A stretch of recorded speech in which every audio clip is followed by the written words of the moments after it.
friends. So grateful to be back here with you today, talking about life planning. We're going to talk about what a life plan is, how you start one, how you live one out on a daily basis, and a few mistakes that I may or may not have made along the way. I believe wholeheartedly that everybody should take the time to really craft a plan for their life. And of course, I believe that things change and evolve over time too. And that's why for me, it's an annual thing for me to go through and really assess, where am I? Where have we been this last year? And where do I want to go in the next year? Whether you've written 0 life plans or you've written a dozen of them, I sure hope that you get something from our time today that maybe makes you think differently about your life and how you want to show up and live in 2021 and beyond.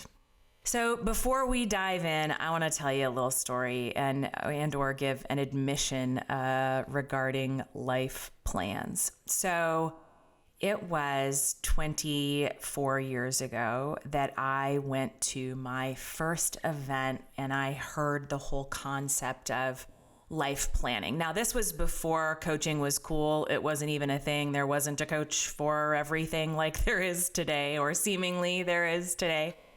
These were back in the days where life plan was honestly a foreign language. And maybe it is for you today. Maybe you've never heard that concept before, but it was introduced to me and I was really young. I was married with a few children, small children, and I was frankly full of myself in a bunch of ways.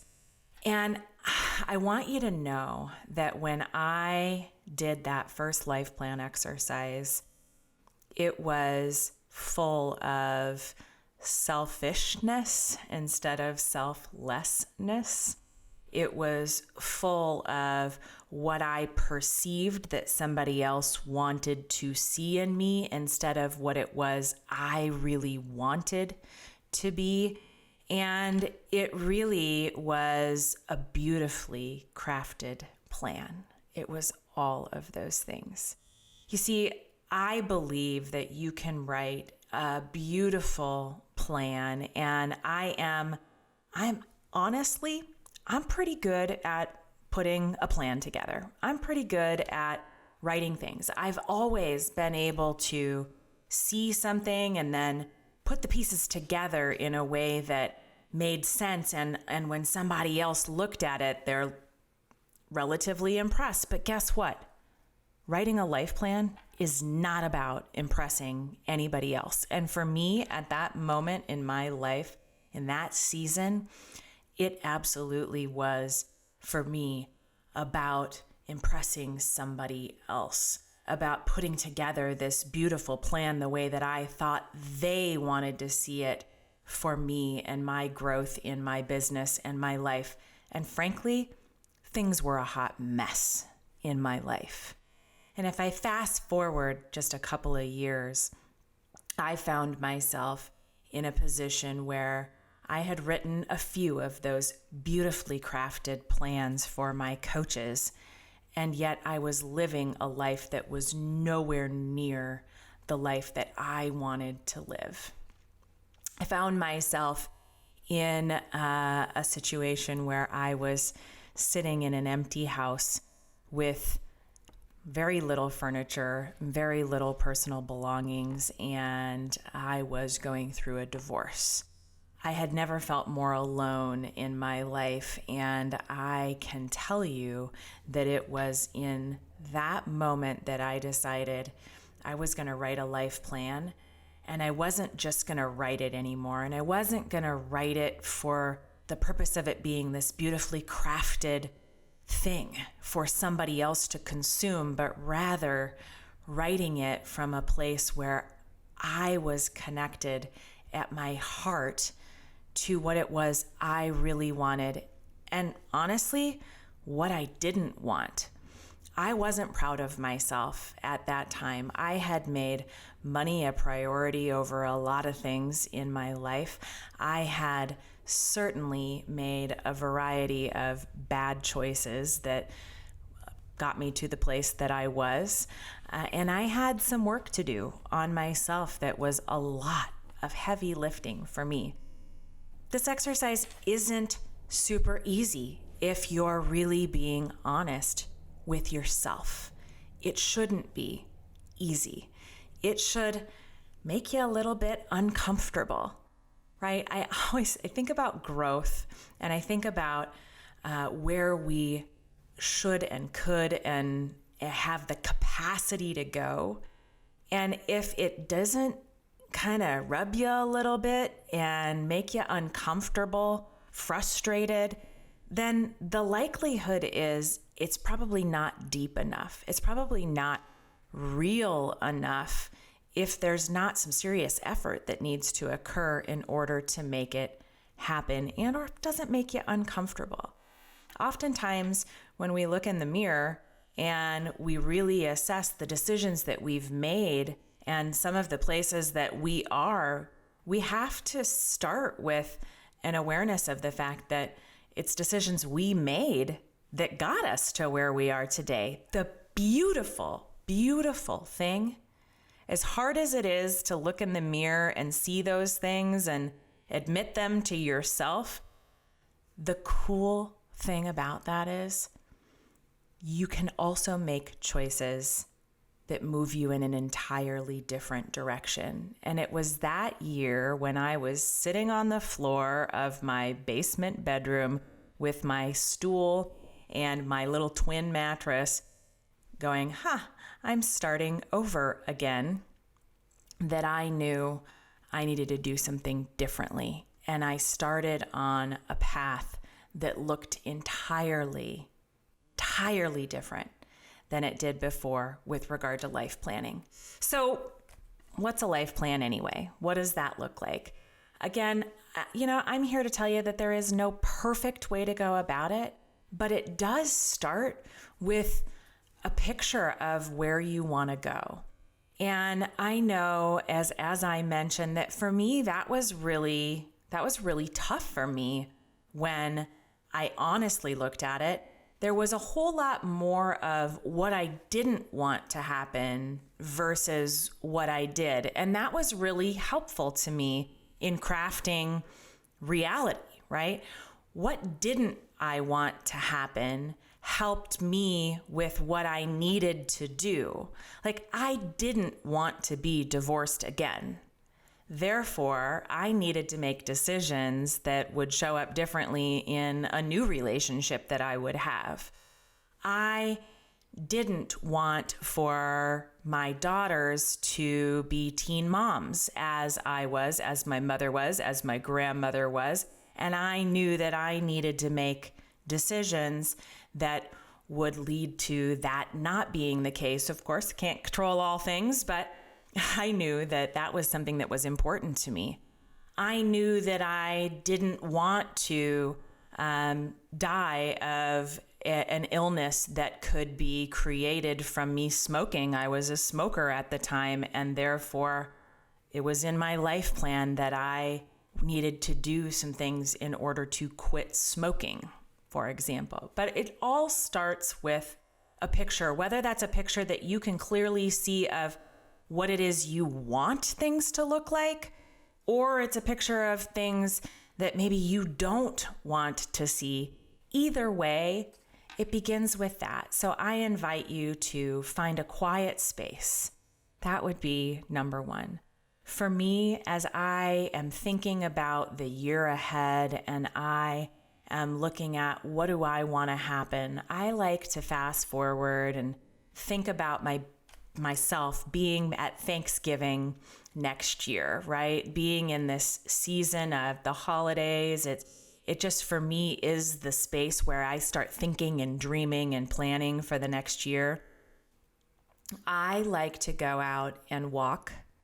I like to be in nature, put the phone away, And I just start to ask myself some of those questions about what do I want to see, and think about what's happened over the last year and what went really well and what didn't go so well.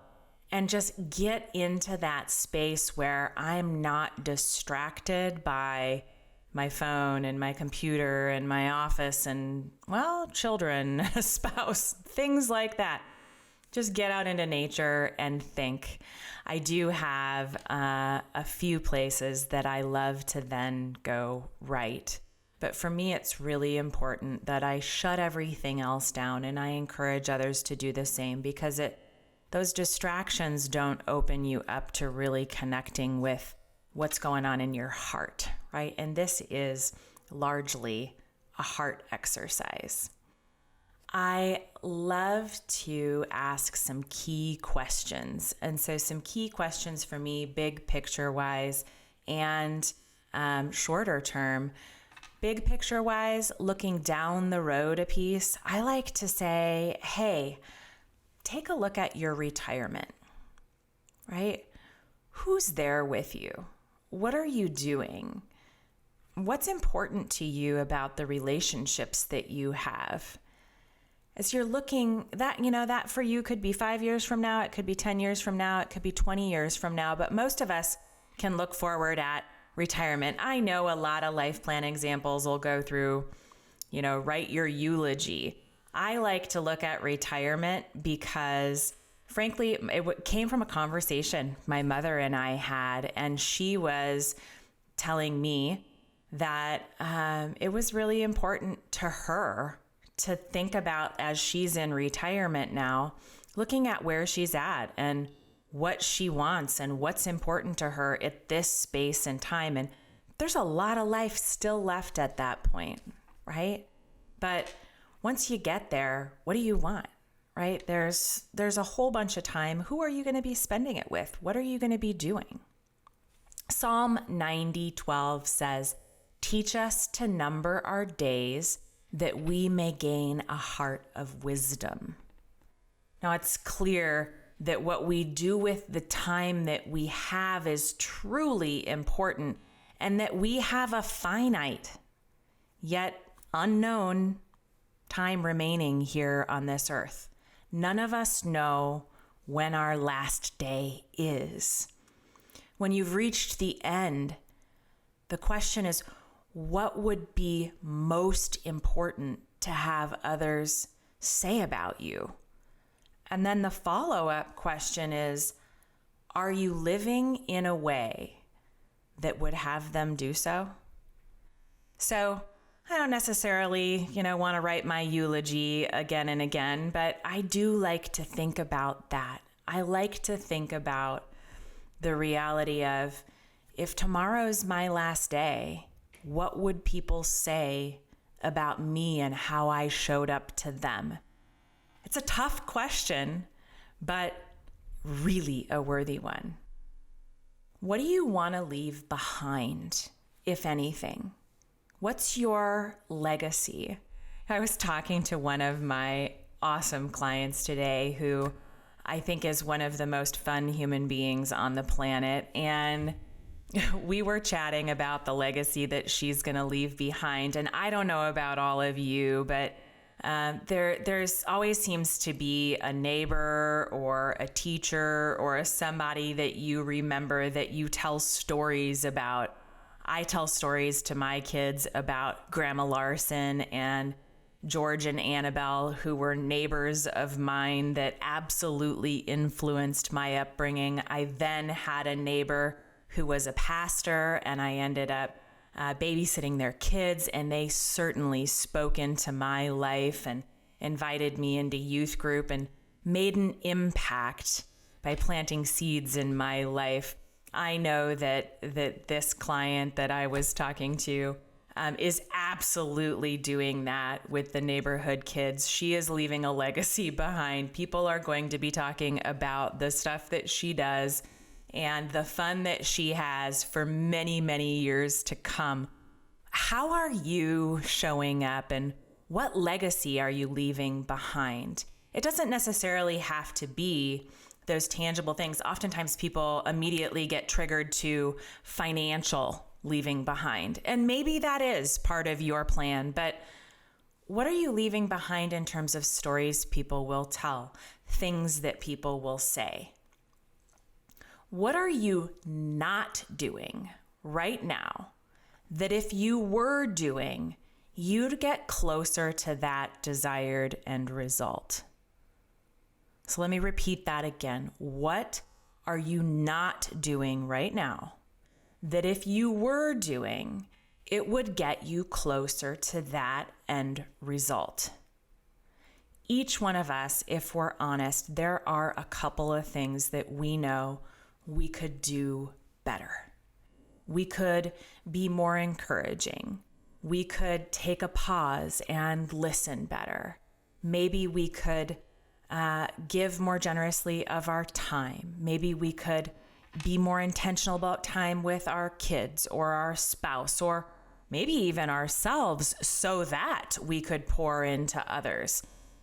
What are you not doing that you could be doing? And don't make it a list of 20 things. Just pick a couple things. Because you know what? It's not unlike everything in life. We can't just go out there tomorrow and run a marathon if we've never run before, right? You gotta start by walking and then jogging and then running and increase your mileage along the way. The same applies here. Don't be so hard on yourself that you throw out the 20 things that you feel like you're not doing that you must do tomorrow, because most of the time, if we do that, we end up exactly doing 0 of those things because we feel like we're failing. So pick the first thing. Pick, 1 to 3 things that you can start doing that will get you closer. The other question, which may be equally as important as the first, is what are you doing right now that if you quit doing, you'd get closer to the desired end result? I gotta tell you that one of the things that I had to quit doing and I still have to work on is biting my tongue. It's simply being quiet, not always having to speak, not always having to say what's on my mind, because quite frankly, a lot of the time, the stuff that comes out of my mouth doesn't need to come out. It's not beneficial, right? It's not beneficial to my kids. It's not beneficial to my husband. It's not beneficial to whomever I'm speaking to. I need to be slower to speak. And I know that that's something that I need to tame down. What do you need to stop doing that'll get you closer to that desired end result? Pick a couple of things again. Again, just don't be super hard on yourself. We don't want this overflowing list of all the things you need to quit doing and you're not doing right. But hey, we do have to look at those things, because that's where major growth can happen if we're honest and transparent with ourselves about the areas that we're doing well, the things that we're doing well, and the areas that we need to improve. When you take a look at that list of 1 to 3 items in both of those categories, then take a look at them again, review them, and ask yourself, how important are these really? Going back to my story earlier, right? Oftentimes, our first shot at this is superficial. Maybe it's not deep enough. Maybe we need to trade some things up. Maybe there's one thing that's really more important than another thing. Pick the 3 things that are most important to you. And if you really want them, write statements of intention around them that include some specific detail around what it is you're going to do and what's going to be required in order to accomplish them. You know what holds you back. What is it? Identify what those roadblocks might be to achieving it. And then the last step that I'm going to encourage you to do is to determine who is going to hold you accountable for taking those actions. Who's going to walk alongside you and cheer you on and encourage you and tell you, atta girl for getting it done. Who's the person who you're going to say, I'm struggling with this. I'm encountering this roadblock. I know this is going to be a roadblock for me. And when I hit it, will you help push me through? There are people in your life who will help you to do that. If you don't have a mentor or a friend who will help walk alongside to do that, I'd highly encourage you to engage a coach. Engage somebody who can help you to accomplish these things if they're really important to you. But also, keep them written down on a one page right in front of you where you're looking at them on a daily basis. So 3 things today: identifying where it is you're going. What's that picture of where you want to go over this next year, or maybe where you don't want to go, right? Whatever works for you. Taking a look at your retirement, fasting forward beyond the year ahead and looking way forward. What relationships are important to you? Assessing what you're doing and what you're not doing that it'll get you closer to where you really want to be. And then really solidifying what that looks like, why it's really important, what your intention is around them, and sharing it with somebody else.